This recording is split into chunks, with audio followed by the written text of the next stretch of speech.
Welcome back to the David Frum Show. I'm David Frum, a staff writer at The Atlantic. My guest this week will be Quico Toro.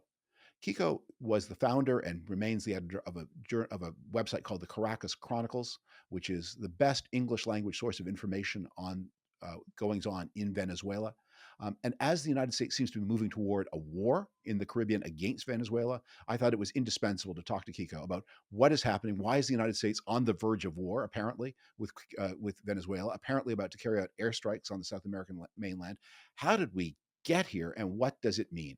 Quico will be the man to enlighten us. My book this week will be a novel written in 1933 by a writer called Leon Feuchtwanger, and the novel's The Oppermanns, a family saga of a German Jewish family destroyed by the rise of the Nazis. But before I get to these two subjects, let me open with some preliminary thoughts about something quite different, which is the soon-to-be-heard oral argument in the Supreme Court about President Trump's use of tariff powers. Specifically, the court is going to consider whether Donald Trump has exceeded the authority delegated to him by Congress by the International Emergency Economic Powers Act of 1977. As I hope we all know, the Constitution of the United States vests power over tariffs and trade in Congress. But over the years since 1934, Congress has delegated more and more of that power to the president. President Trump has chosen to interpret the International Emergency Economic Powers Act, which I'll call IEPA, which is what most people do from here on, as a delegation of broad authority over tariffs to him, allow him to create a one-man tariff show all of his own for almost anything, for almost any reason, and the Supreme Court is going to hear and decide whether that is valid. The key word in the act is the word emergency. That is, these are powers that the president would not normally have. Normally, the power to create tariffs rests in Congress. He would not normally have these powers, but in an emergency, the president can use them. That's what Congress wrote in 1977 when they passed the law. And the question the Supreme Court will have to evaluate is that delegation itself valid? And if it is valid, do we in fact have an emergency? Can the president simply proclaim an emergency for any reason, including having his feelings hurt by an ad he saw in a baseball game that he didn't like? Or is there some kind of objective constraint? Now, as we think about what the court should do, there's a little historical context here that's really necessary to understand to give you to guide the court as to what is the right thing. And remember, a conservative court is supposed to look to history. In 1917, when the United States went into the First World War, Congress passed a law called the Trading with the Enemy Act. They gave the president vast powers over the American economy, and it was meant to last for the duration of the World War I emergency. After the end of the First World War, Congress never repealed the Trading with the Enemy Act, and it remained on the books through the Great Depression and through the Second World War.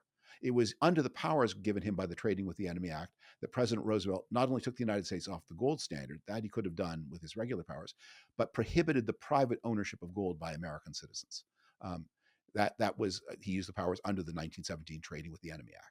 And during World War II, those powers were used again. And during the Cold War, they were used. And those powers became very, very large during the Cold War period.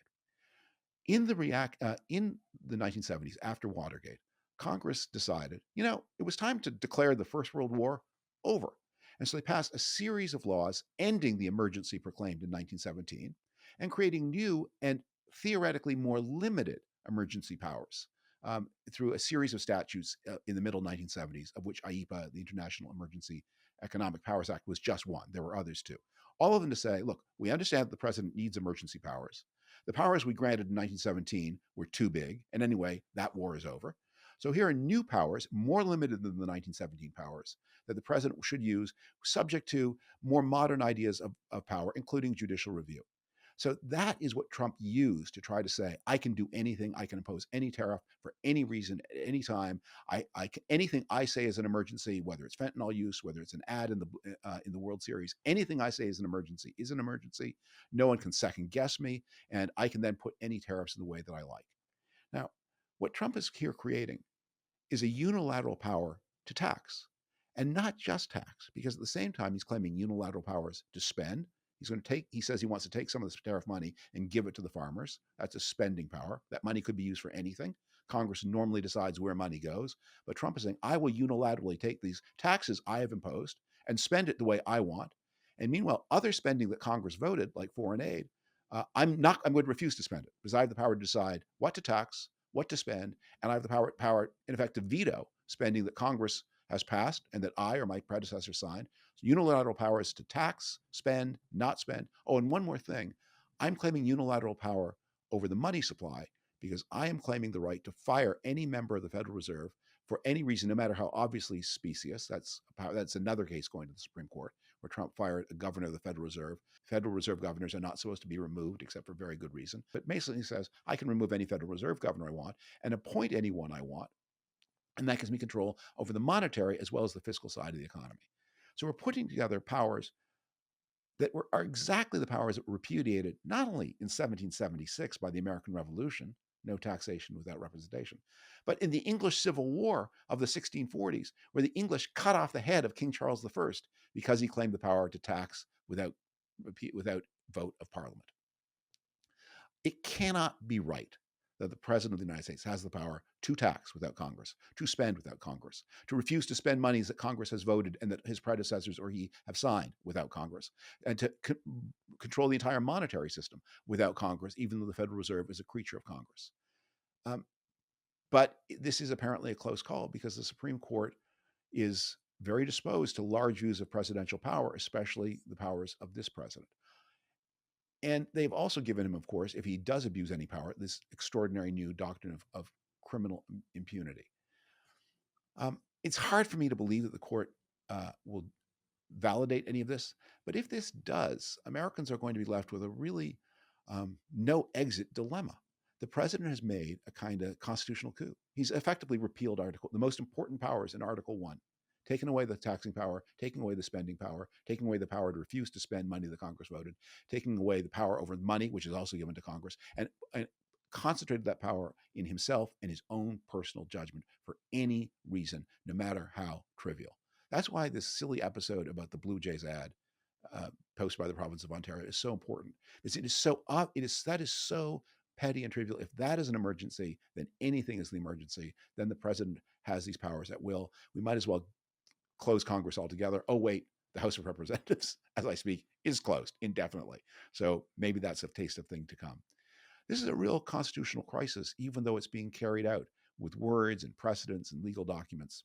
Follow it closely and hope for the best, but be ready for some very dark chapters ahead in American history, American constitutional doctrine, and the limitation of the power of the people's representatives in Congress.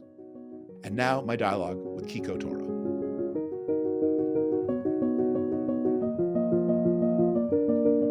Quico Toro devoted 25 years of his life to the struggle for a democratic future for Venezuela, his native country. In 2002, he founded Caracas Chronicles, the premier English-language site for reporting on the Chavez-Maduro dictatorships. I got to know Quico when I visited Venezuela in 2010. He saved me from many misunderstandings and mistakes, although I still managed to make many that he could not prevent. Now a Canadian citizen, he has a day job developing new technologies to fight climate change as Director of Climate Repair at the Anthropocene Institute. He speaks to us today from Tokyo. Good morning, good afternoon. One of those. Hi. One of those. Okay, so we are recording this dialogue on the evening of Sunday, November 2nd, Washington time, morning of Monday, November 3rd, Tokyo time. Is that right? The United States has amassed in the Caribbean the largest set of naval assets deployed there since the Cuban Missile Crisis. The United States is blowing boats out of the water that the Trump administration says are piloted and crewed by narco traffickers, although there's no evidence for that. And there's at least one accusation by the president of Colombia that one of those boats was innocent. It was a fisher boat, and the people aboard were innocent people. Who knows what is true? The Trump administration has offered no evidence, but it's also offered no plans for what it intends to do with this vast fleet. Give us your sense of where we are. We on the verge of war between the United States and Venezuela? It sure seems like it. There hasn't been a buildup like this. I mean, you have to understand, being Venezuela and dealing with the kind of government that we've had 30 years or 25 years of the government telling us that the Americans are going to attack. There are Americans under the bed. The Marines are going to be coming off the boats anytime now. It's an old sort of Cuban inspired technique to keep people in line. I think people discounted it for a long time because it was clearly propaganda. So there's just this disorienting feeling of, wait a minute, this time it's different. Must be very strange for the regime after having used the threat of American military intervention again and again to say, wait a minute, and now it's here, maybe. Although it's weird, right? Because it's just a fleet. There's no mobilization of troops. There's no speech to the country. So if there is a war, it looks like what Trump has in mind are kind of hitting Venezuela from the air and hoping that the regime collapses or something. What can you make any sense of what they think they're doing? Well, part of it is that it doesn't seem like there's really consensus among the people who are driving Venezuela policy. The Secretary of State, Marco Rubio, is an old time Cuban American anti communist sort of fighter who has wanted regime change in Caracas and in Havana for a long time. But then he has to get along with people like Richard Grenell, who was a special envoy to Venezuela, who wants to just cut a deal with the Maduro regime, and with the principal with Donald Trump, who, from what we are able to understand, seems to be actually quite exercised about drugs and wanting to turn this into an anti-narcotics operation. So I don't think they really have a consensus internally about what they want. Donald Trump is obviously going to change his mind 3 times before breakfast. So, but yeah, I mean, what is most visible about this is that there doesn't seem like there's going to be a land invasion, and so what they seem to be wanting to do is something in some ways similar to what Trump tried to do in the first administration in 2019. There was this maximum pressure campaign to really turn the screws on the Venezuelan economy and the oil industry. And the logic seemed to be to make life so intolerable that somebody inside the regime would make a move against Maduro. What happened in 2019 is that instead of making that move against Maduro, conditions became so intolerable that 8 million people left, right? And many of them ended up in the US, and now, in this very strange twist, are accused of having been sent by Maduro to destabilize the US. So, there are layers and layers of irony in that. But what we do know, and this isn't old canard, but it remains true as far as I know, is that no regime anywhere has been dislodged purely from the air, right? So that doesn't seem to work. So the operating assumption here that you can create enough pressure with an air campaign, it just seems flawed. Okay, so let's go now a little slower. So as you say, says 8 things. Yesterday, Saturday, he was talking about declaring war on Nigeria, or at least against Nigerian Muslims on behalf of Nigerian Christians. So maybe his attraction will be distracted. But let's start with some basic things. To what extent is Venezuela a major source of drugs on bound to the United States? It's not a source of drugs at all because Venezuela has never really grown coca. It's a trafficking route that Colombian cartels and sort of narco guerrilla organizations have used for some time. And it is true that the Venezuelan military elite, this cartel de los soles thing, is not a lie. That is a real thing. High-ranking Venezuelan military officers figured out long ago that they can make a bunch of money by by using these routes to get cocaine, mostly on drug boats north. There's no fentanyl coming through Venezuela. There's just no supply chain for that. But yeah, it is a trafficking route. It is not one of the biggest trafficking routes at all. And also, drugs, you should understand, is just one of a diversified portfolio of businesses, legal and illegal, that Venezuelan generals in this kleptocratic setup have control over. So it's drugs, but it's also oil, but it's also construction and insurance and things like retail and even tourism. The Venezuelan economy and society have become militarized over the last 10, 15 years because Maduro long ago realized that if he needed a Praetorian Guard to stay in power, and the way to keep the generals on side would be to cut them into like a variety of deals. Tell us about the boats that the Trump administration is blowing up in the Caribbean and the Pacific. Do you believe these are, in fact, drug boats? And if so, who owns them? Who operates them? They do appear to be drug boats in that nobody fishes with a fast boat, as far as we know. And For a while, I was a little suspicious if they were real at all. Like this whole thing looked like it might have been a montage, but some debris and some human remains have been washing up in Trinidad, so it does appear to be a real thing.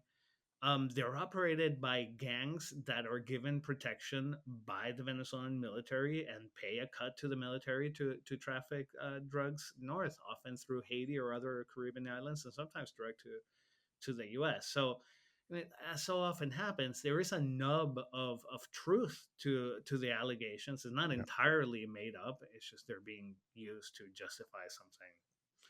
It's kind Yeah. of strange. Are the boats an important source? Are they the major conduit? I mean, I'm just trying to think about how much. These boats don't look that big. How when you think about how much drug, uh, the mass of drugs that are consumed in the United States. I mean, I guess cocaine's not that bulky, but is this a highway, or is this a roadway, or is this a byway?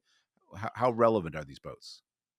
Look, anything to do with the drugs industry is very tricky to estimate because obviously people who ask too many questions have a way of getting killed.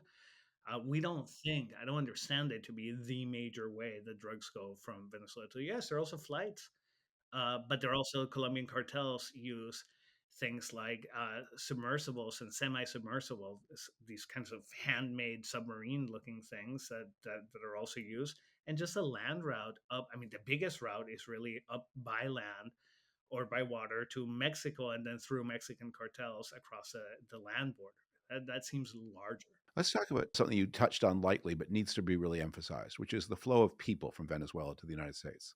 Um, this has been one of Trump's big issues. We've seen this extraordinary brutalization, things you've never seen before in the United States. Immigration police with their faces masked, no display of names or badges, engaged in extraordinary uh, roughness and even outright violence against immigrants, against permanent residents, sometimes against citizens who get in the way. Um, and you make the point, and this really needs to be stressed, that Trump is here reaping the consequences of his own policy. That there was not always a big migration of Venezuelans to the United States. This is a new thing, and it happened in response to things that the United States did. When I was growing up in Venezuela in the 1980s, we were receiving refugees from dictatorships in Uruguay and in Argentina and in Chile. People would go up to seek refuge in Venezuela. We had refugees from Francoist Spain still living in Caracas. Venezuela was a rich country. We had all this oil.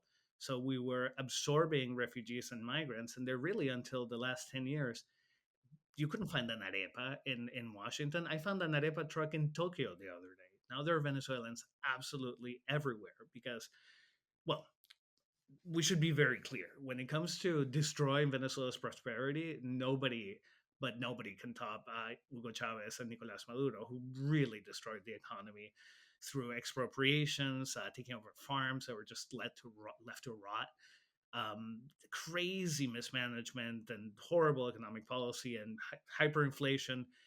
Anything you can you can think of, they did it, and they did it wrong.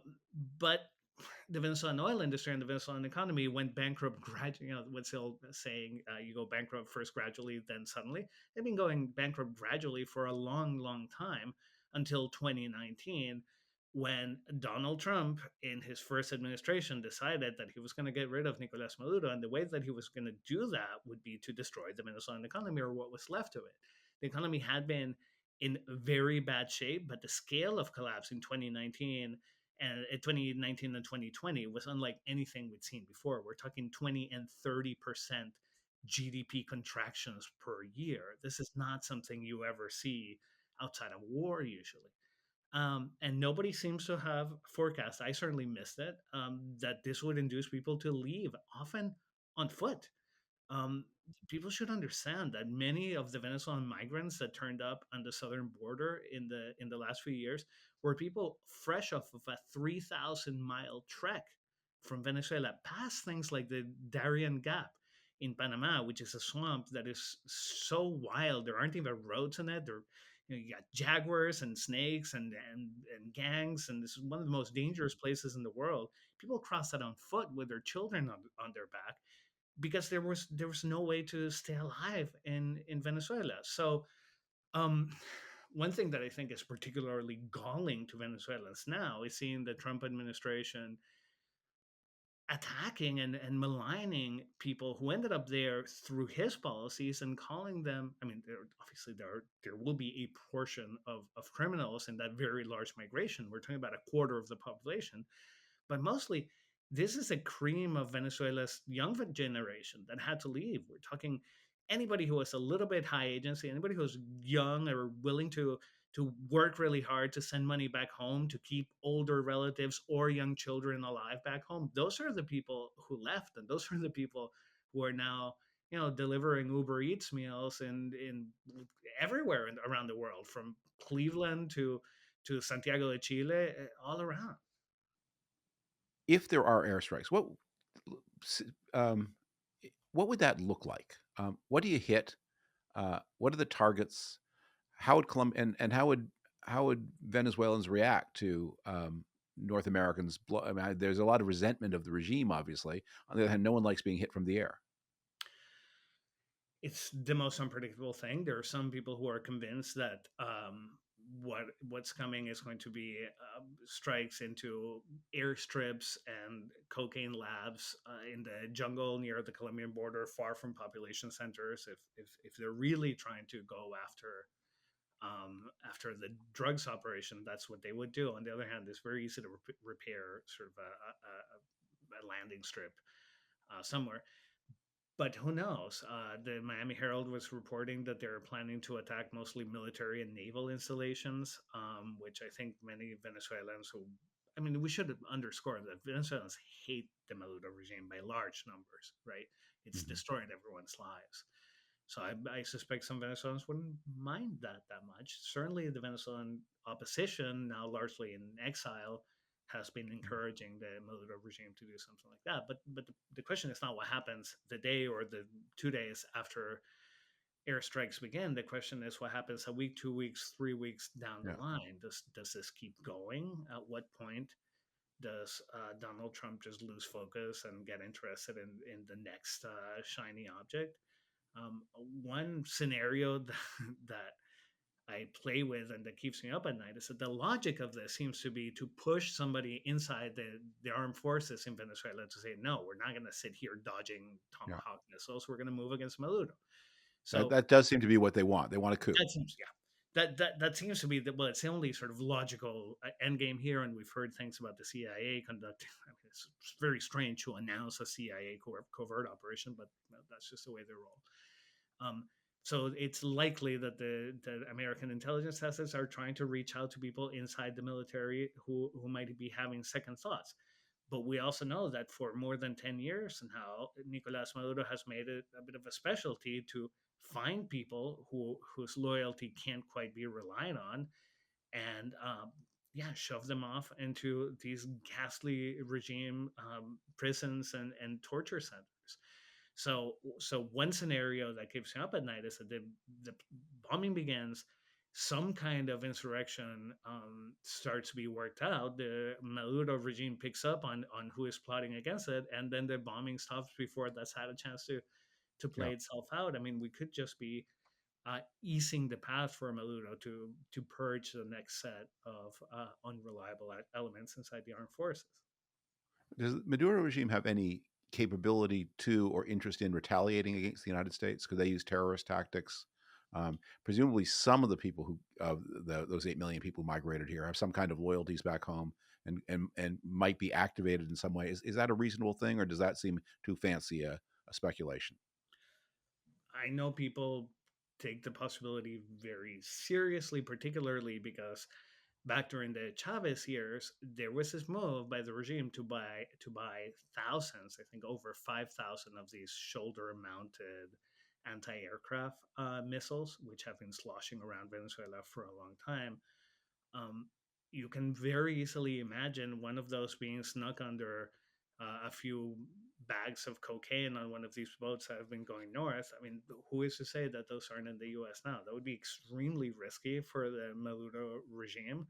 I don't think it's a strategically logical thing for them to do. And illogical as this regime is, one thing that they don't make mistakes about is on how to stay in power. This is the one Yeah. thing that they know how to do and that they're serious about and good at.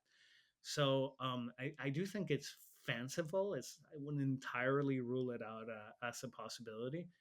This might be something that Maduro would consider as a very last resort. What would happen if in Venezuela if um, this whole thing just sort of deflated? Because one of the things that happens a lot with Trump is there's a lot of huffing, there's a lot of puffing. They move a lot of boats around, and then he gets bored, he gets distracted, or there's a factional fight, as you say. There are people in this administration who want to do business with the regime. There's nothing that Trump likes more than a corrupt dictator, uh, and Venezuela's got like one of the world heavyweight champion corrupt dictators. So it's kind of weird that this one isn't his friend when so many of the others are his friends. If it just deflates and Trump says, "Okay, I scared them, and I've got some," would there be a feeling of relief in Venezuela, or are people sort of hoping for some kind of liberation, however expensive it is? It's a really hard question. I think that should be really our base scenario. That is what I think is most likely to happen because the risks involved in a military strike are so high. I They don't just think they just they just are hoping to scare people. I mean, Trump is sort of a bully who then frightens himself. right, right. It might be that the point is simply that the buildup itself is meant to set off some kind of insurrection in Venezuela, and if that doesn't happen, maybe they'll just go on to the next thing. I mean, I suppose the sailors on the USS Gerald Ford will be annoyed to have been brought from the Mediterranean, but that could certainly happen.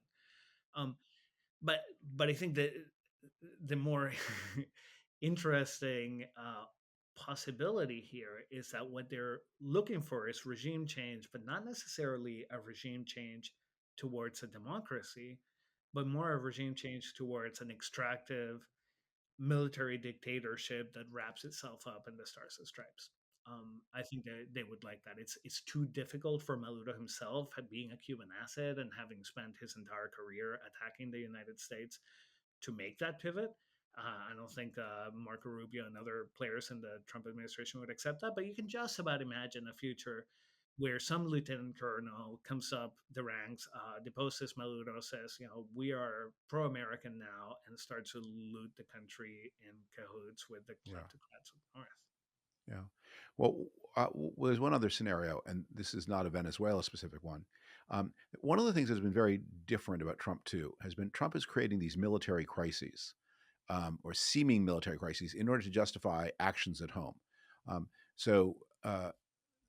I mean, I don't know that he's convinced anybody, but the idea is the reason we have massed troops in our streets bundling people off without show ID with brutal tactics is Trump says we've got a crisis at home. There are these deployments of troops to try to get us used to the idea of a militarization of policing in American cities. There's the blowing up of boats with no form of process of any kind, no form of law, no authorization by Congress. This whole deployment in the Mediterranean, in the Caribbean rather, is happening without show of Congress. There have been two large deployments in the Caribbean, I guess, in the past uh, 40 years. One is the Grenada invasion of 1983, when the Reagan administration toppled a dictator who was building a big airstrip to receive Cuban and Russian planes on Grenada. The Reagan administration went to the trouble of getting a resolution from their neighbors. They sent 1,900 Americans to the island and 300 Jamaican and Barbadian troops as well. Not because the Jamaicans and Barbadians were needed for the extra firepower, but to show, look, this is a collective action. Um, when in 1990 or 91, there was an invasion of Panama to depose the dictator Noriega. There was a court order from an American court saying he had been indicted for various drug smuggling offenses, and the Bush administration would say this is not just the president acting on his own whim. He was executing a valid court order. I mean, there's more going on in both cases, obviously, but there's some form of justification to both the United States population and to the world. And that seems entirely absent this time. And maybe that's also the point, is to say that the president is acknowledging no limits at all on his ability to use force outside the borders of the United States or inside the borders of the United States. What can I say? The scary part about that, and the thing that's strange as a Venezuelan watching the United States act like this, is that it's so reminiscent to the kind of tactics that Chavez and Maduro used to consolidate power themselves back in the day. right?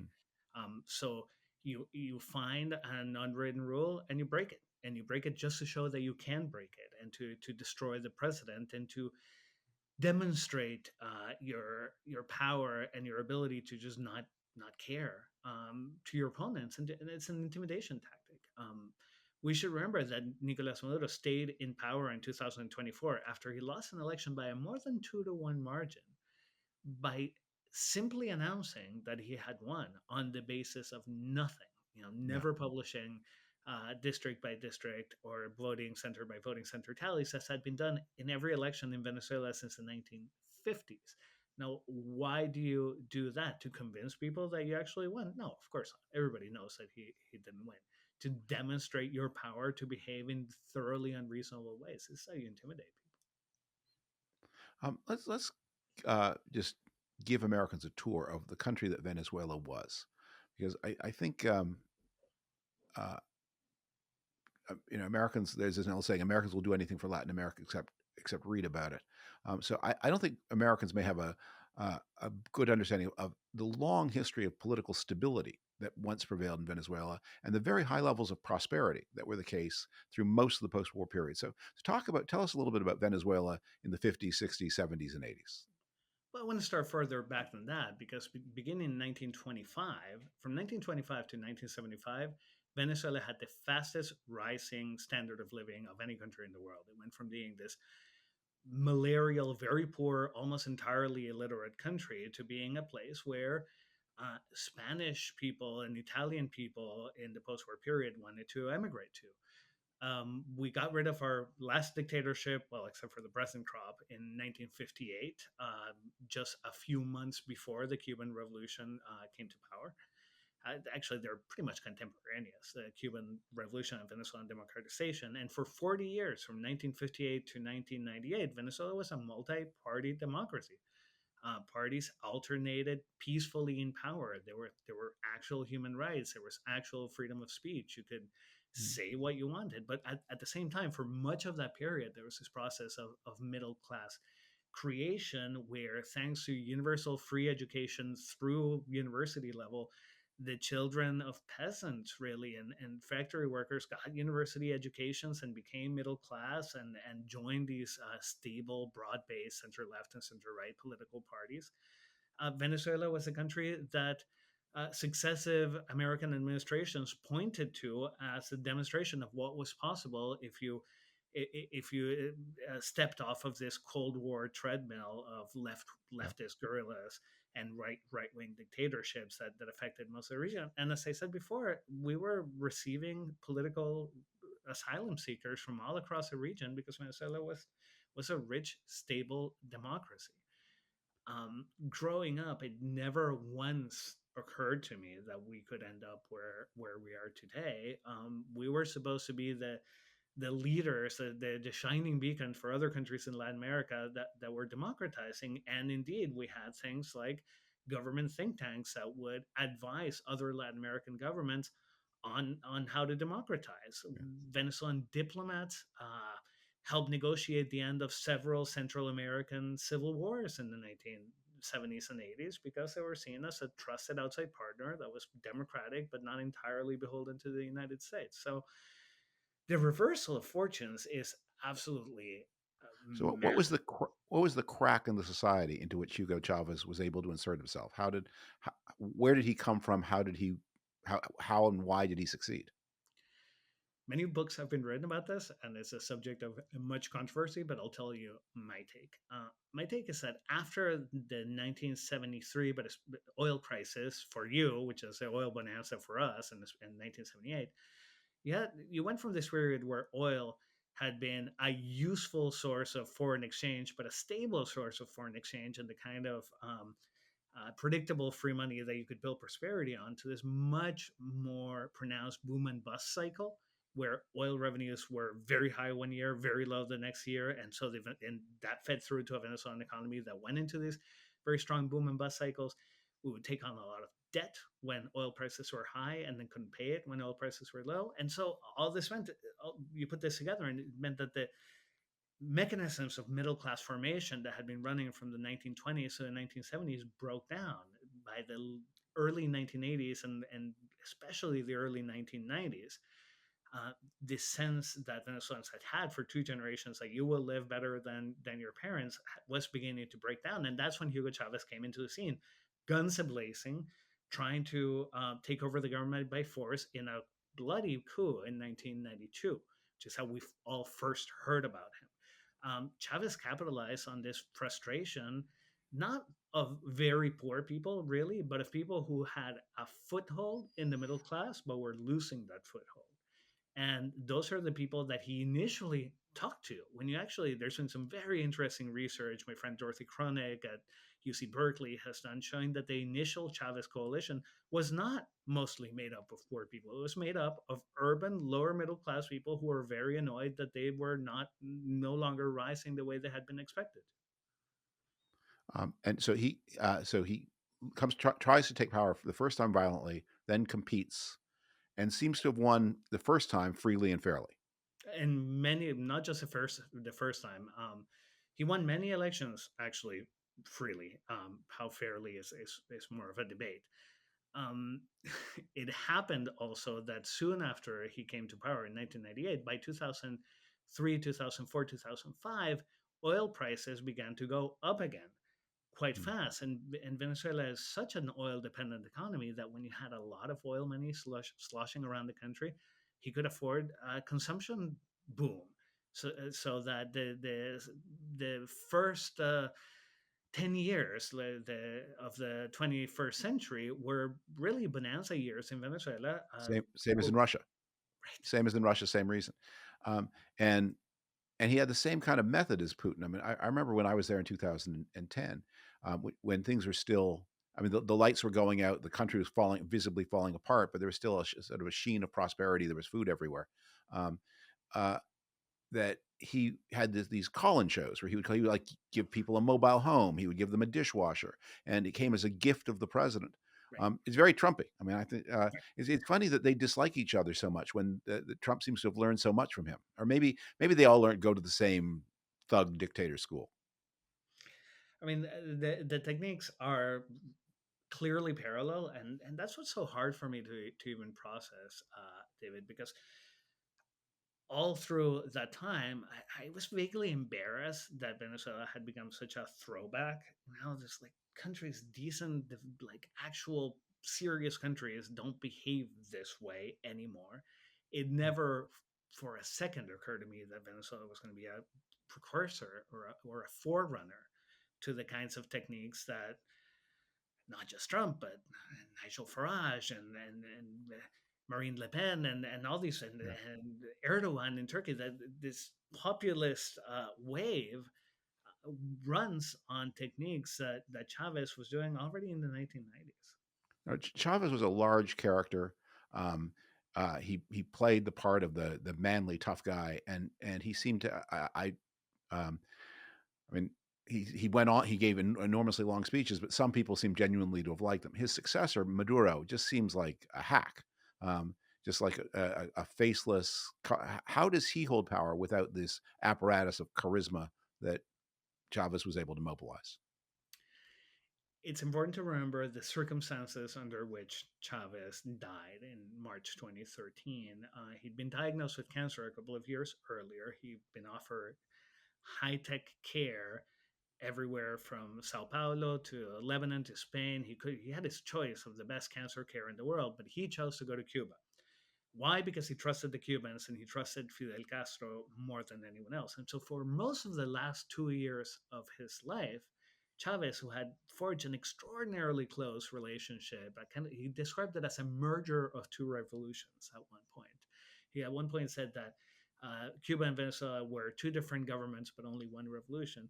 So he trusted the Cubans more than anyone else. And for those last 2 years of his life, his connection with Venezuela was mediated through Cuban intelligence, because he was physically in Havana receiving cancer care for most of that time. And lo and behold, who eventually gets picked as his chosen successor, the most reliable Cuban agent in all of the Venezuelan elite, Nicolás Maduro. He didn't go to university. He spent 2 years in Havana at the School of Political Cadres, that the Cubans had been running on the model of the Patrick Lumumba University in Moscow. Mhm. This guy he joined the Liga Socialista, which was a specifically niche pro-Cuban political party in Venezuela when he was a teenager. So he's been a Cuban asset literally his entire life. And the Cubans are very good at keeping power for a kind of leftist dictatorship in Latin America. They know exactly how to do it. They've exported the techniques that Cuban intelligence has been using for its entire existence to Venezuela. Cuban agents manned the top post in Nicolás Maduro's intelligence shop inside the presidential palace. So, you sound slightly paranoid when you Yeah. describe it this way, and it is genuinely very weird because you don't usually hear about a smaller, weaker, poorer country in effect sort of colonizing and parasitizing a larger, richer, more powerful country, but that is what has happened.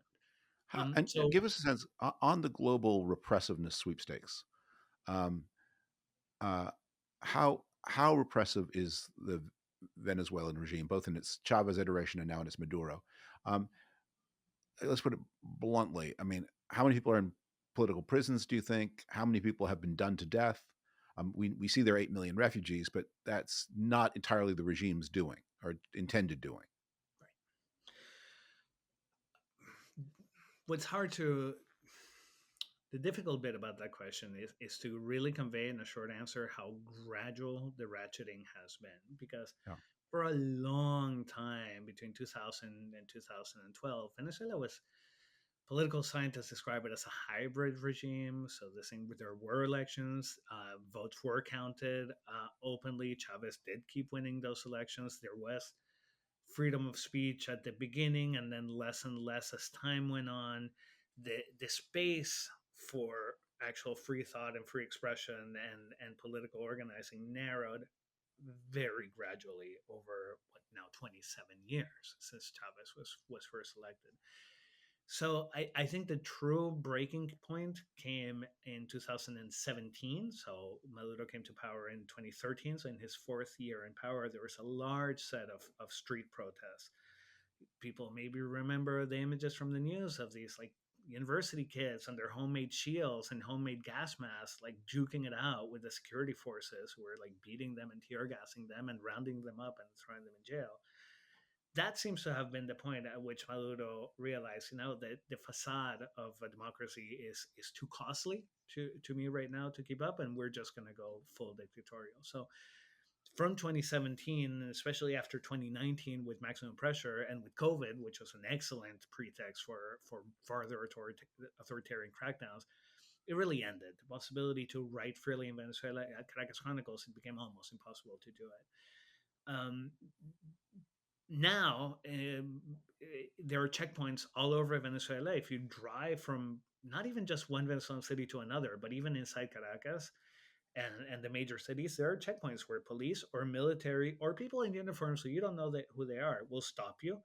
We'll go through your stuff. We'll go through your cell phone. We'll look through your WhatsApp and your email to try to find anything that could be anti-regime.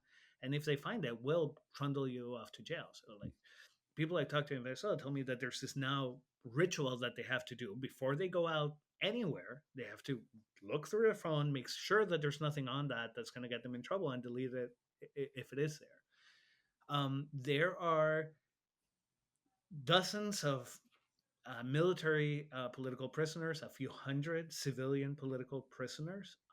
It's not a huge gulag state, I wouldn't say, but what there is this understanding, especially since 2019, 2020, that you're not allowed to protest, you're not allowed to speak openly. People know this and people behave accordingly. The people who stayed behind knew that this is what they were signing up to. The people who left were people who were unwilling to live in those conditions. Let's recapitulate where as we're coming to the end of our time. This American fleet in the Caribbean Sea threatening Venezuela. Outcomes. So one is huff puff and Trump gets bored or declares victory and says, "I've got something." Is there a possibility of a negotiated settlement between the United States and Maduro? Is that something that Maduro could do?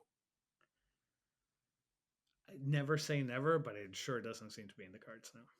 Okay, so another option is that they try to foment some kind of coup d'état, either outside the regime from the military or within the regime. Is there any professional military, or is the military completely political?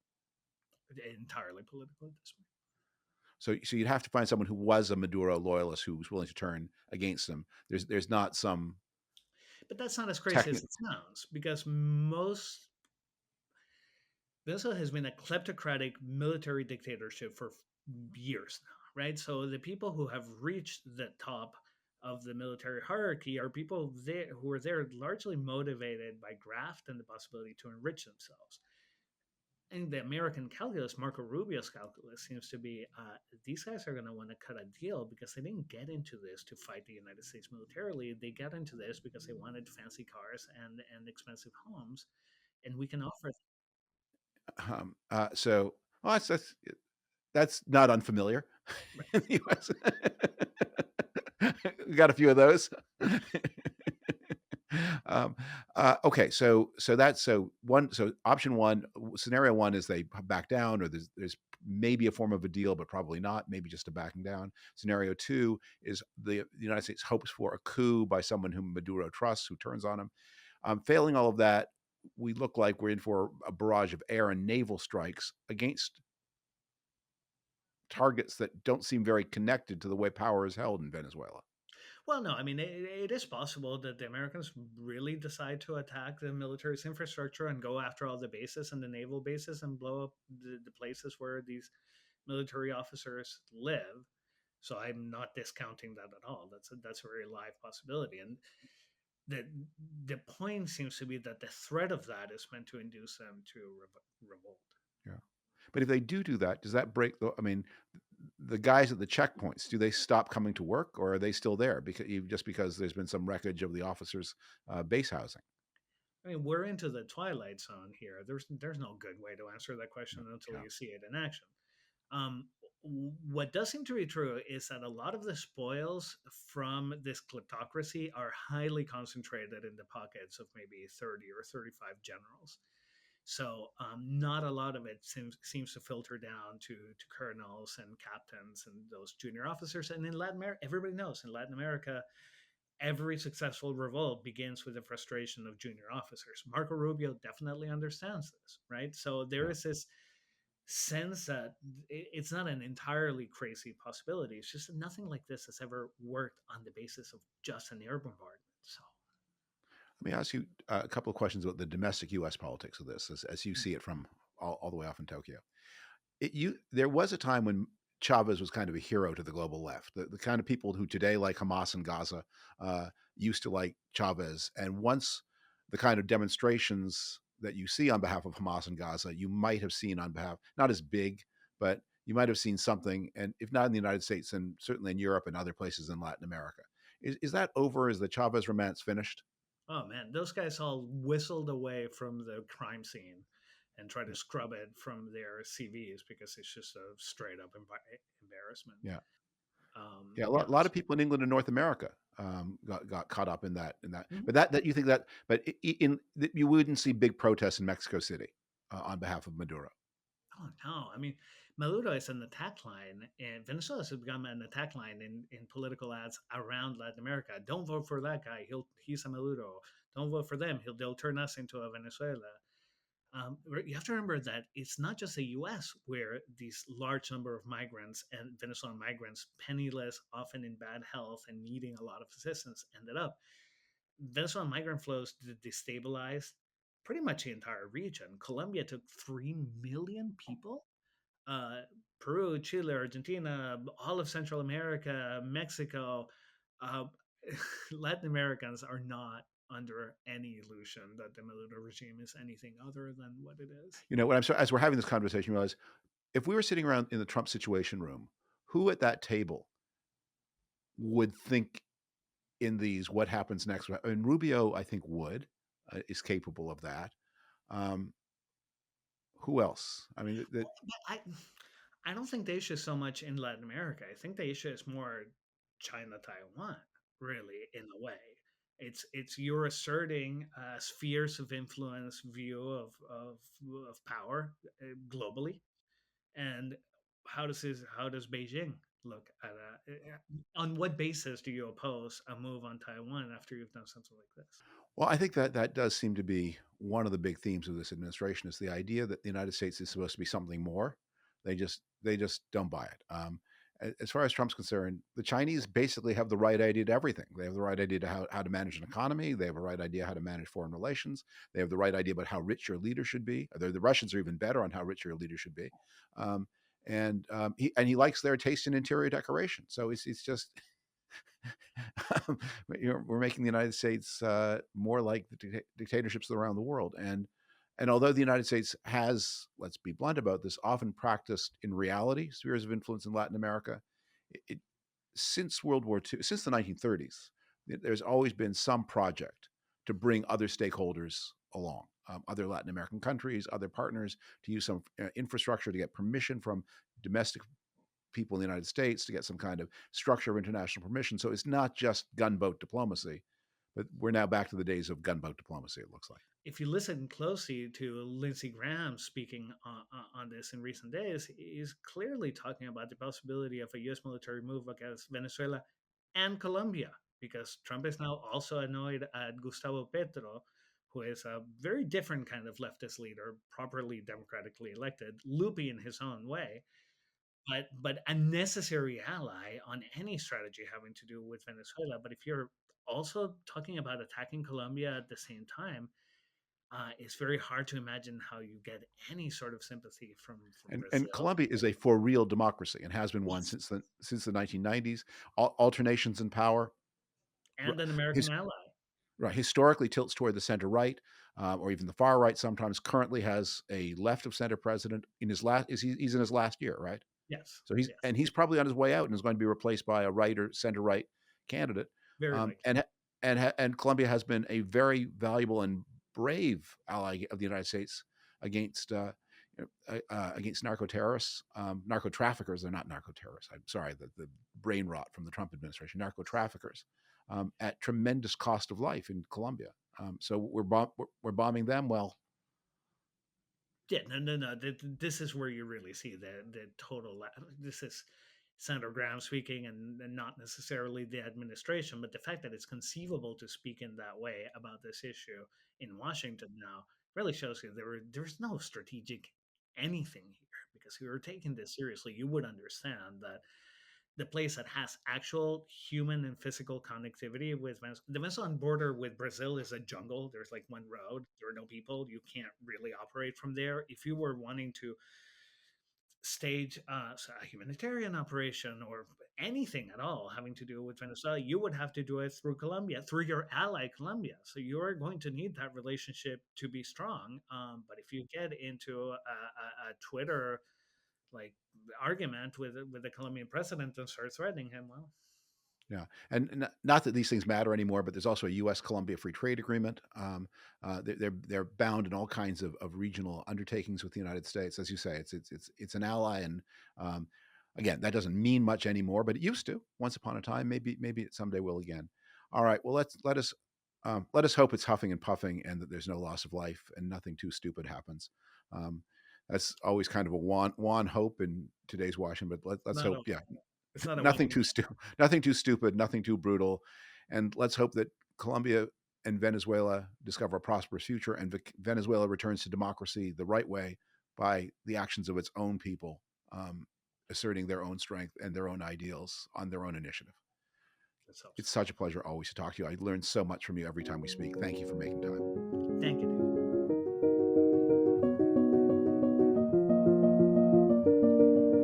Thanks so much to Quico Toro for joining me today on The David Frum Show. As mentioned at the top, my book this week is a novel, The Oppermanns by Leon Feuchtwanger. Leon Feuchtwanger was a German writer of the 20th century.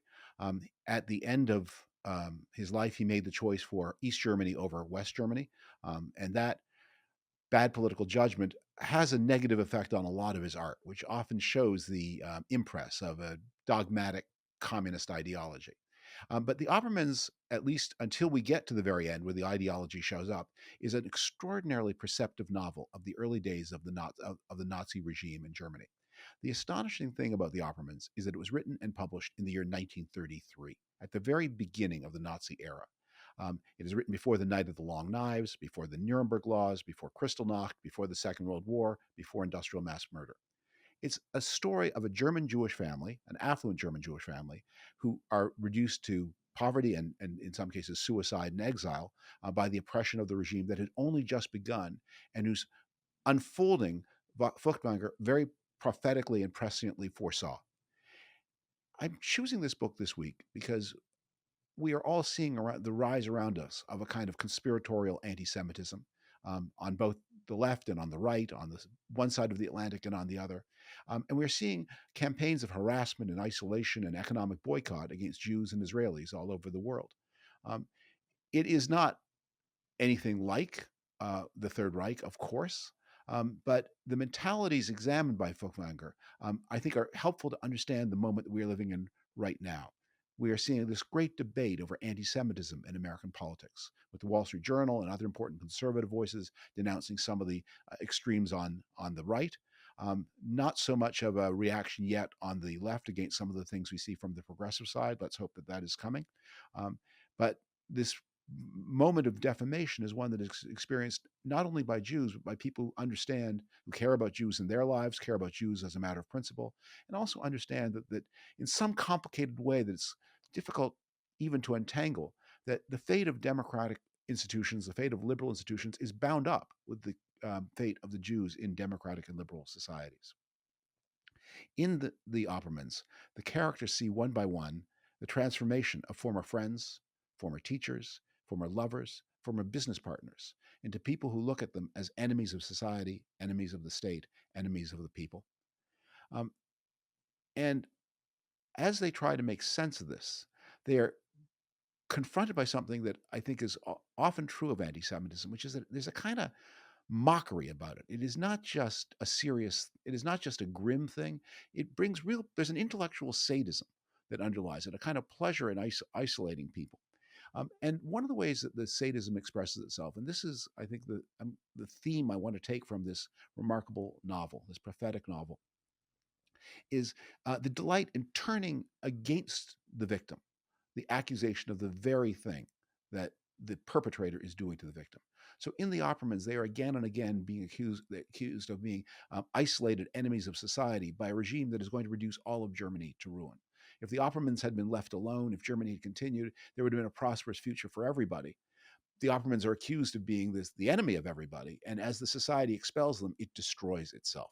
And all of this there's this ironic distance where we, the reader, right, 90 years after the book was written, know how the story will come out better, not only than the characters, but better than the author himself. In our time, the way that this kind of mockery, this intellectual sadism plays out are by accusations of Jews as committers of genocide. There's an old joke that the world will never forgive the Jews for Auschwitz. And unfortunately, that joke has sort of come true. That the idea is to take the people who are the victims of something and make them the perpetrators of it. As I say, as a kind of, because it's to the people who make this, there's something funny about it. This is not a new thing, of course, that the comparisons of Israel and the Jews to the Nazis go back to the very beginning of the state of Israel and even before. Distinguished writers like the famous historian Arnold Toynbee accused the Jews of being Nazis in the 1950s. In his the fourth volume of his famous kind of cranky and crackpot history, it's a famous book in its day. Toynbee wrote, on the day of judgment, the gravest crime standing against the German National Socialist account might be not that they exterminated a majority of the Western Jews, but that they had caused the surviving remnant of Judaism, the surviving remnant of Jewry, to stumble. That is, it wasn't murdering the Jews. It was this failure to correct the Jews. The Jews are somehow defective. The Holocaust was sent to make the Jews better people. Alas, once again, the Jews did not learn their lesson, as they've been failing to learn it over the hundreds of years, to the disappointment of their Christian and Muslim and then Marxist neighbors. Something was wrong with the Jews. The Holocaust should have made them better, but alas, it failed. And that failure to make the Jews better is worse crime than actually murdering the Jews. I think as I listen to a lot of the dialogue today about Israel and Jews, I'm struck that for the anti Semite, the Nazi Holocaust is not interesting as a crime. It's not interesting even as an historical event to be studied on its own terms. It's interesting to them because it is an enviable source of Jewish power. And what they want to do with this crime, with this event, is to redistribute what they see as power from the hated Jews to other claimants of that power. And so the Jew must be misrepresented not as the target of genocide, as happened in the 1940s, as happened again on October 7th of 2023, but as the perpetrator, an inversion of reality intended not only as an instrument of power, but as an act of deliberate, intended, and delighted in humiliation. Thanks so much for listening to the David Frum Show this week. I hope you will rejoin next week to view or listen on whatever platform you use. Remember, as always, the best way to support the work of this program, if you enjoy it, is to subscribe to The Atlantic, where you support my work and that of all of my Atlantic colleagues. You can sign up if you wish for an Atlantic alert that will let you know when I post new articles to The Atlantic. Thank you for listening. Thank you for watching. See you next week here on The David Frum Show.